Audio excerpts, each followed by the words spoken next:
Exam नहीं करवा सकती कंडक्ट। मेरे भाई, अभी नियुक्ति पत्र दिया नहीं गया, आप मेरे वक्तव्य को निकालिए। मैंने ये कहा कि अगर नीतीश कुमार और महागठबंधन की सरकार साल भर में 10 लाख लोगों को सरकारी नौकरी दे दे तो मैं उनके समर्थन में इस पूरे अभियान को वापस ले लूंगा और इतना ही नहीं, उनका झंडा लेकर घूमूंगा। साल भर उस बात को हो गए। आप मुझे ये बता दीजिए पत्रकार होने के नाते कि बिहार में 10 लाख के मुकाबले कितने लोगों को नौकरी मिल गई। विज्ञप्ति जारी होना, नौकरी के लिए परीक्षा होना, नौकरी मिलना नहीं है। हम आपको हजारों ऐसे लड़कों से मिला सकते हैं, बच्चों से, जो पिछले 4 साल 5 साल से एडमिट कार्ड लेकर परीक्षा देकर घूम रहे हैं, या तो प्रश्न पत्र लीक हो गया या कोई कोर्ट में चला गया, उनको नियुक्ति नहीं हुई। तो जब नियुक्ति हो जाए तब बात कीजिएगा। दूसरी एक और बात समझ लीजिए, जो ये बीपीएससी ने अभी नियुक्ति की बात आप कर रहे हैं, मेरा आपको आग्रह होगा कि उसके बाद जब नियुक्ति पत्र जारी हो जाए तो हमसे मिल लीजिएगा। तो आपको ये बताएंगे कि उसमें बिहार के कितने बच्चों को नौकरी मिली, क्योंकि ये पूरे देश के लिए ओपन व्यवस्था थी। तो इसमें बिहार के कितने बच्चों को नौकरी मिली उसको पहले आने दीजिए। इतना मत आतुर होइए कि नौकरी मिल गई और भाई 10 लाख का है तो उसके बदले 2 लाख का वो कह रहे कि नियुक्ति पत्र देंगे। अभी दिया नहीं है ना, आज आने दीजिए, उसके बाद देखिएगा कि बिहार के कितने बच्चों को उसमें जॉब मिल गया। सर, भूमि सुधार के संबंध में बताया जाए, लैंड रिफॉर्म माने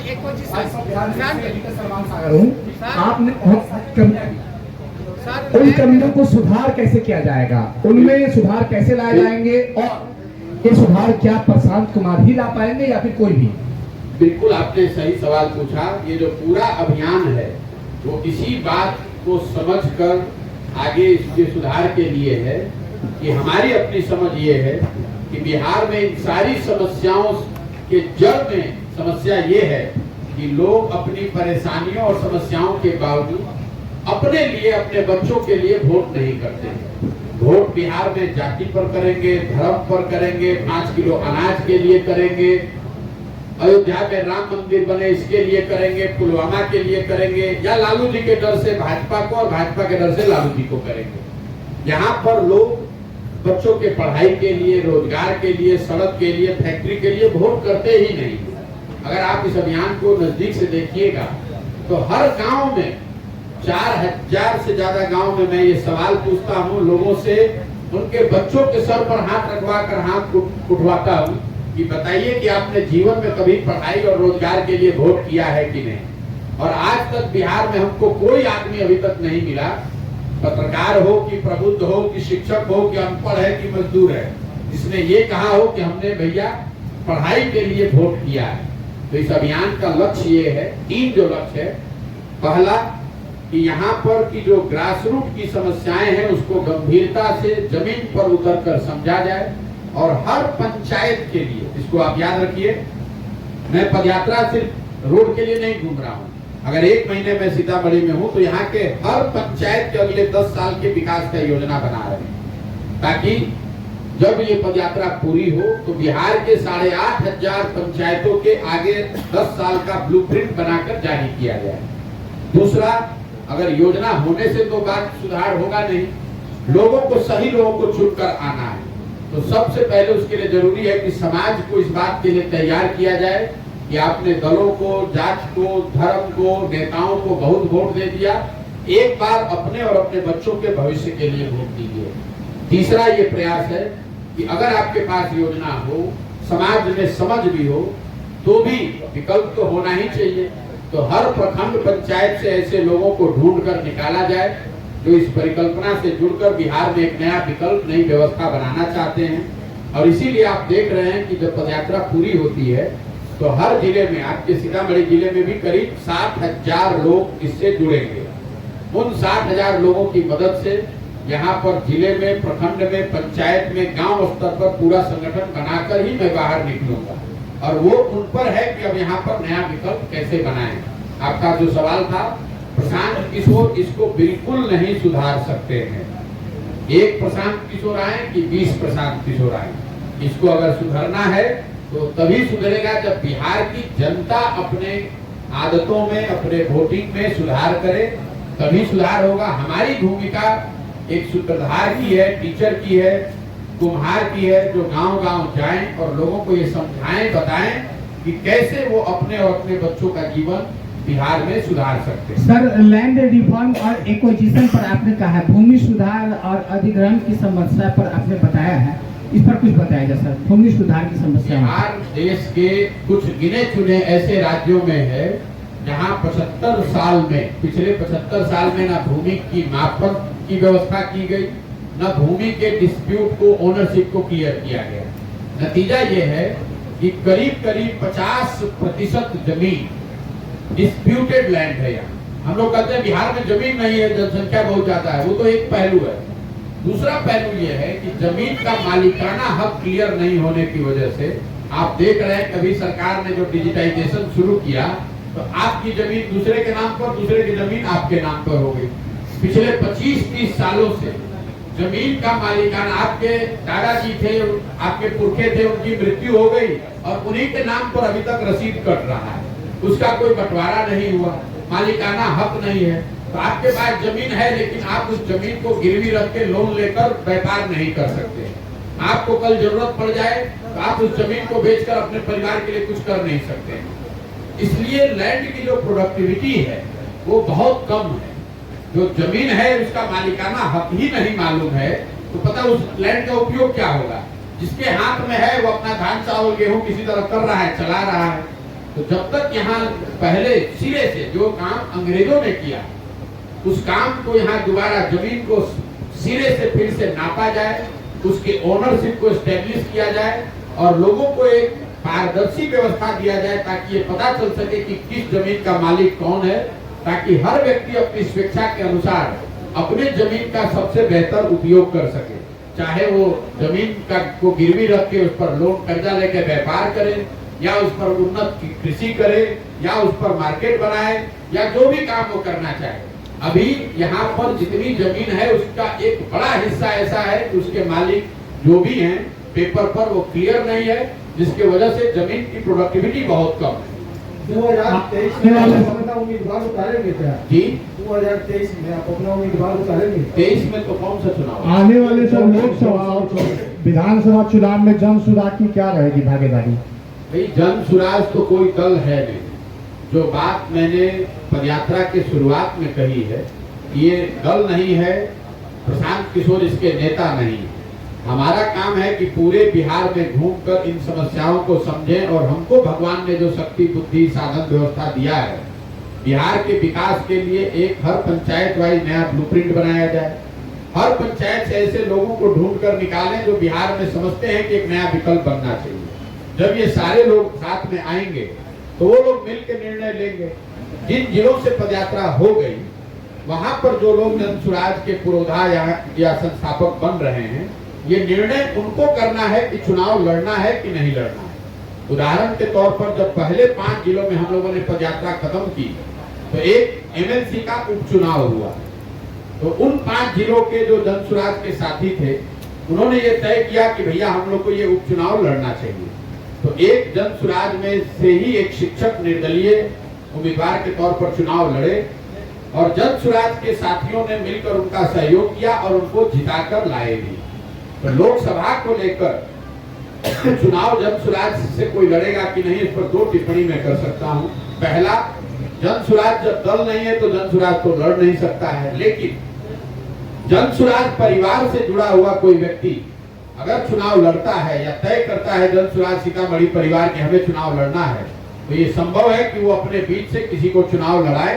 और अगर वैसे ऐसी कोई बात होगी तो उसमें प्रशांत किशोर और जन सुराज की जो भी ताकत समझ है वो उस उम्मीदवार के पीछे लगेगी। पप्पू यादव, आप मुख्यमंत्री जी के करीब रहे हैं, आप प्रशांत जी आप मुख्यमंत्री जी के करीब ही रहे हैं। जेडीयू में ये खबर आ गई है कि जो कुछ लोग गुट बनाए हुए हैं, अलग अलग गुट है, कोई कहता है राजद में भी रहेगा, कोई कहेगा टूट जाएगा। आप क्या मानते हैं? देखिए, जदयू जो पार्टी है करीब करीब उसका अंतिम दौर चल रहा है। हम उनके करीब रहे इसलिए नहीं बता रहे, जो हमारी अपनी राजनीतिक समझ है नीतीश कुमार जी के लंबे राजनीतिक पारी का ये अंतिम दौर है।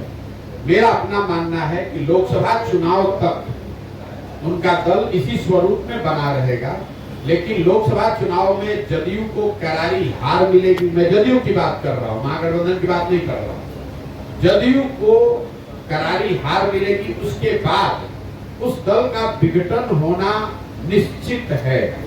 कोई भी जदयू को इस स्वरूप में लंबे समय तक बचा नहीं सकता है। अब जो भी उस दल में शामिल हैं, लोग ऑलरेडी आप देख रहे होंगे, कोई भाजपा भाग रहा है, कोई जनसुराज आ रहा है, कोई दूसरे दल में जा रहा है। जो भी जिनको भी राजनीति करनी है वो जदयू को समझ रहा है कि जदयू का कोई राजनीतिक भविष्य नहीं है। तो स्वाभाविक तौर पर जब डूबता हुआ जहाज रहेगा तो हर आदमी उसमें गुट बनाएगा, सोचेगा भाई हमारे लिए कुछ इसमें जो मिल जाए। तो ये उसी फेनोमेना को दिखाता है। कौन गुट बनाया है नहीं बनाया है ये महत्वपूर्ण नहीं, महत्वपूर्ण ये है कि जदयू का विघटन आने वाले कुछ महीनों में, लोकसभा चुनाव के कुछ महीनों के अंदर वो निश्चित है। और मैंने ये भी कहा है, मैं रोज रोज इस तरह की भविष्यवाणी नहीं करता हूँ। आप पत्रकार बंधु जो हमें फॉलो करते हैं उनको मालूम है, मैंने जीवन में एक बार बंगाल में कहा कि भाजपा को यहाँ 100 सीट नहीं आएगा, उनको 77 सीट आया। मैंने बिहार के संदर्भ में कहा है कि जदयू को एज ए दल लोकसभा चुनाव में 5 सीट भी नहीं आएगा। अगर आ जाए तो मैं पूरे बिहार की जनता के सामने खड़े होकर माफी मांगने को तैयार हूँ। आ ही नहीं सकता। सर पप्पू यादव कह रहे हैं सर जी मीडिया से त्रिपुरारी बोल रहे हैं। पप्पू यादव का कहना है कि नीतीश कुमार का जो आचरण है वो महात्मा गांधी का जो है बिल्कुल ये है, क्या कहते हैं, कॉपी है। किसने कहा, किस पर क्या आचरण कहा, इस पर हम टिप्पणी क्या करें? पप्पू यादव जी अगर कौन गांधीवादी है इसका सर्टिफिकेट अगर पप्पू यादव जी देश में देने लगे तो ये अपने आप में बहुत बड़ी चिंता का कारण है। और जहां तक नीतीश जी की बात है तो गांधी जी की बात तो वो करते ही रहे हैं, लेकिन जो उन्होंने कहा कि गांधी जी के नाम पर जो उन्होंने किया और जो कर रहे हैं वो तो उसमें कहीं कोई तालमेल है नहीं। सर एक बड़ा सवाल है आपके लिए, कौन से प्रशांत किशोर सही है? वो जो सबसे पहले भाजपा के लिए काम कर रहे थे, वो जिन्होंने बंगाल में काम किया, वो जिन्होंने बिहार में काम किया, वो जो अब है? जिस प्रशांत किशोर की आप बात कर रहे हैं वो प्रशांत किशोर उससे पहले संयुक्त राष्ट्र संघ में भी 10 साल काम करते थे, जो आपको शायद जानकारी नहीं है। 10 साल हमने संयुक्त राष्ट्र संघ में काम किया, फिर उस काम को छोड़े और जिस काम को हम करते थे जो आप जानते हैं उस काम को हमने 2011 से 2021 तक किया। और आप 2-4 राज्य का नाम रखे हैं, हम ऐसे 10 राज्यों में हमने काम किया है और हमको भगवान की कृपा से थोड़ी सफलता भी मिली। लेकिन 2021 में दो मई 2021 को मैंने सार्वजनिक तौर पर देश में सभी मीडिया हाउस के सामने ये घोषणा की है कि मैं अब जीवन में वो काम छोड़ रहा हूँ, अपने लिए जीवन में कुछ नया करूंगा। 1 बरस छोड़ने के बाद, सोचने समझने के बाद हमने तय किया है कि बिहार में, क्योंकि मेरा जन्म यहीं हुआ, मैं इसी मिट्टी में जन्मा हूँ, तो मैं ऐसा समझता हूँ कि अगर भगवान ने हमको शक्ति, बुद्धि, साधन, व्यवस्था दिया है तो मुझे अपने राज्य की दशा को सुधारने के लिए प्रयास करना चाहिए। इसीलिए पिछले साल से हम आकर ये काम कर रहे हैं। 1.5 बरस से किसी ने जितनी मेहनत न की हो उतनी मेहनत कर रहे हैं। सफलता मिलना नहीं मिलना ये हमारा उद्देश्य नहीं है। हमारा उद्देश्य है कि मैं ईमानदारी से इस प्रयास को करूं और मेरा विश्वास है कि अगर ईमानदारी से प्रयास ये होगा तो निश्चित तौर पर बिहार में लोगों को ये बात समझ में आएगी। कौन नहीं चाहता है कि उसका विकास हो? कौन नहीं चाहेगा कि उसका बच्चा अच्छा पढ़े? कौन नहीं चाहेगा कि उसके बच्चों को मजदूरी करने के लिए बाहर नहीं जाना पड़े? जरूरत इस बात की है कि समाज में ईमानदारी से प्रयास किया जाए, लोगों को जगाया जाए, समझाया जाए। और मेरा विश्वास है कि जनसुराज के बैनर के तहत ये काम किया जा सकता है। सीतामढ़ी कैसा लगा? सीतामढ़ी कैसा लगा सर? देखिए, कैसा लगा ये कहना तो बड़ा मुश्किल है। एक तो व्यक्तिगत बात है कि आप सीतामढ़ी आए, आपको अच्छा लगा, खराब लगा, लेकिन विकास के नजरिए से, लोगों के नजरिए से मैंने आपको पहले बताया कि सीतामढ़ी अभी तक के जितने जिलों में मैं घूम कर आया हूँ उसमें शायद सबसे गरीब और पिछड़े जिलों में इसको मैं रखूंगा। लोगों की जो परेशानी, बदहाली है, वो किसी दूसरे जिलों के मुकाबले कहीं ज्यादा ही है, कम नहीं है। तो उस नजरिए से सीतामढ़ी में जो पदयात्रा है और लोगों की जो परिस्थिति है वो दुखद लगी। नीतीश कुमार क्या बीजेपी के साथ फिर जा सकते हैं?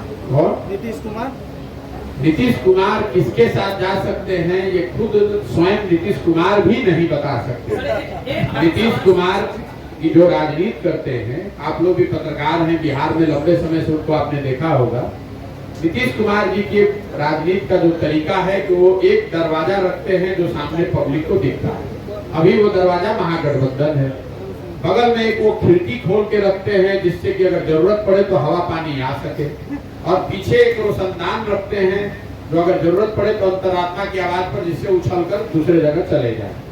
तो इस व्यवस्था में आप देख रहे हैं कि वो महागठबंधन के साथ सरकार चला रहे हैं। लेकिन नीतीश बाबू ने अभी तक साल भर में एक बार भी ये नहीं कहा कि लालू जी, तेजस्वी यादव या उनके परिवार के लोग भ्रष्टाचार में लिप्त नहीं है। एक स्टेटमेंट हमने 2 बार कहा, 2-3 बार कहा कि अगर आप उनकी मदद से मुख्यमंत्री हैं, सीबीआई ईडी रेड कर रही है, तो ये तो बता दो भाई कि भ्रष्टाचार नहीं। आप क्या मानते हैं, भ्रष्टाचार इन्होंने किया है कि नहीं किया है? नीतीश कुमार ये कभी नहीं कहेंगे। किसी दिन पहुंच जाएंगे वाजपेयी जी के समाधि पर, किसी दिन दीनदयाल उपाध्याय जी का वार्षिकोत्सव में शामिल हो गए, किसी दिन प्रधानमंत्री के डिनर में चले गए।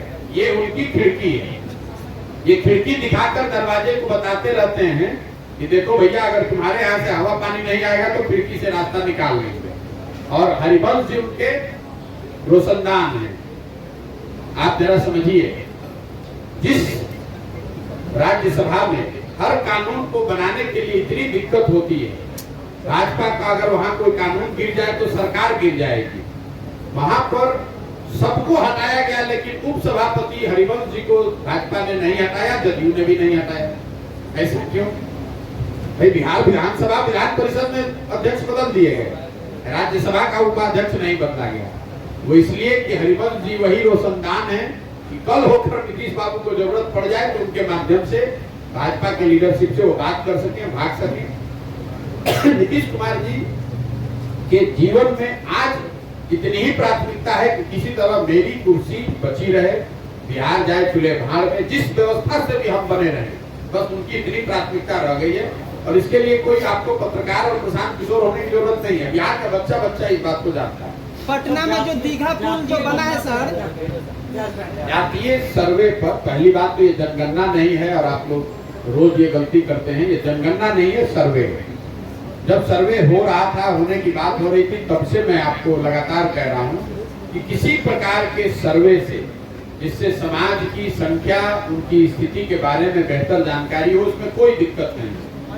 अगर आपकी नियत ठीक हो तो नीतीश कुमार जी की नियत ये नहीं है कि वो पिछड़ों को या वंचितों को कुछ दे दें। आपको ये सवाल पूछना चाहिए कि भाई लालू जी, नीतीश जी 32 बरस से सत्ता में है बिहार में। अगर ये इतना बड़ा क्रांतिकारी कदम है तो 32 बरस से आपने ये सर्वे क्यों नहीं कराया? ये आज आपको अकल क्यों आई? केंद्र सरकार से आपको पूछने की पहले भी जरूरत नहीं थी, आप पहले भी करा सकते थे। ये जरूरत इसलिए पड़ी है कि राजनीति के चौसर पर ये अंतिम पासा नीतीश कुमार ने फेंका है कि समाज को बांट कर किसी तरह एक बार और बेतरनी पार लग जाए। नतीजा उल्टा हो गया। जिसकी संख्या बढ़ाकर आई वो अपनी भागीदारी मांग रहा है, और जिसकी संख्या आपने घटाई है वो नाराज हो रहा, दोनों ओर से मार पड़ रही है। आप जरा बताइए, आप कह रहे हैं कि जिसकी संख्या जितनी है उतनी उसकी भागीदारी होनी चाहिए, तो भागीदारी मारकर बैठा कौन है? पूरे बिहार सरकार का बजट है 2,46,000 करोड़, और 60% उस बजट का 2 ही आदमी के हाथ में है, नीतीश कुमार और तेजस्वी यादव। तो अगर किसी की भागीदारी मारी गई है तो यही दोनों लोग भागीदारी मारे हैं। जरा नीतीश कुमार और लालू जी की पार्टी ये बता दे कि कितने अपने पिछड़ों को उन्होंने टिकट दिया है, कितने मुसलमान भाइयों को उन्होंने, दलितों को टिकट दिया है, कितने उनके विधायक अति पिछड़ा और दलित और मुसलमान समाज के हैं, और सबसे बढ़ के उनके मंत्रिमंडल में इन समाज के कितने लोग मंत्री हैं और किन विभाग के वो मंत्री हैं।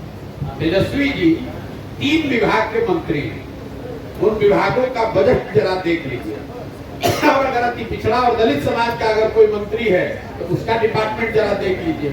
तो मैं तो जातीय सर्वे के माध्यम से, इसके हवाले से, आपके माध्यम से ये आह्वान कर रहा हूं कि पथ निर्माण विभाग, स्वास्थ्य विभाग, शिक्षा विभाग, वित्त विभाग, जो अति पिछड़े समाज के लोग हैं, विधायक हैं, मंत्री हैं, उनको दिया जाना चाहिए।